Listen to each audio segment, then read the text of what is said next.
आज आपको एक कहानी सुनानी है, the poorest rich versus the richest poor.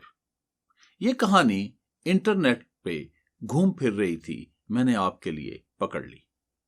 एक अमीर आदमी था, वो एक बहुत बड़ा बिजनेसमैन था और बड़े शहर में रहता था। उसकी बहुत बड़ी कोठी थी, उसके पास कारें थी और उसके घर में बहुत खूबसूरत ड्राइंग रूम था, एक अच्छा लॉन था और उसके अंदर पूल था। गोया उसके पास दौलत के सारे सामान जो थे वो मौजूद थे। उसका एक बेटा था। उसने महसूस किया कि जो उसका बेटा है वो उस दौलत से, उस रिचनेस से कोई इतना ज्यादा मुतासर नहीं है। तो उसने उसका हल ये ढूंढा कि इसको गरीबों की जिंदगी दिखाई जाए ताकि इसको अपने अमीर होने का एहसास हो और उसके फायदे इसको पता चले। चुनांचा वो उसको लेके एक गांव में चला गया और वहां उन्होंने 7 दिन गुजारे। उसके बाद जब वापस शहर की तरफ आ रहे थे, गाड़ी में बैठे हुए थे, तो बाप को अब पता था, लग गया था कि इसको गरीबों की जिंदगी जो है उससे इसने सबक सीख लिया होगा। तो बाप ने बड़े इतराते हुए कहा कि बेटा, तुमने अब देखा कि पुअर लोगों की जिंदगी कैसी होती है।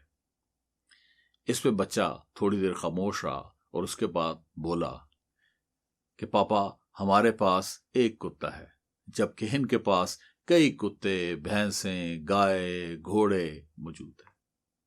पापा, हमारे पास छोटा सा तालाब है, जबकि इनके पास वसी ठाठे मारता दरिया है।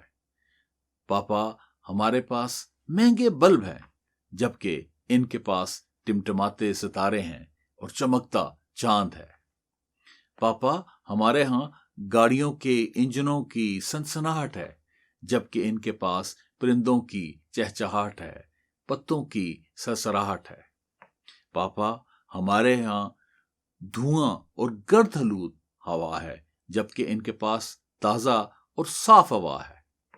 पापा, हम जिस घर में रहते हैं उसकी नीची छत है, जबकि ये वसीओ अरीज आसमान है इनके पास।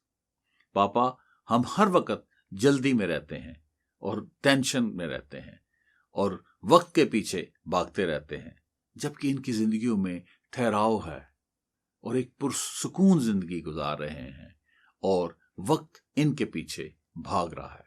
बाप उसकी बातें सुनकर बहुत हैरान हुआ और दंग रह गया और गहरी सोच में पड़ गया। बच्चा फिर बोल उठा, थैंक्स पापा for showing how poor we are. It is not the money which makes us rich. It is simplicity, natural living, liberty that makes our life rich. Thank you for paying attention. We'll meet soon. Please stay tuned.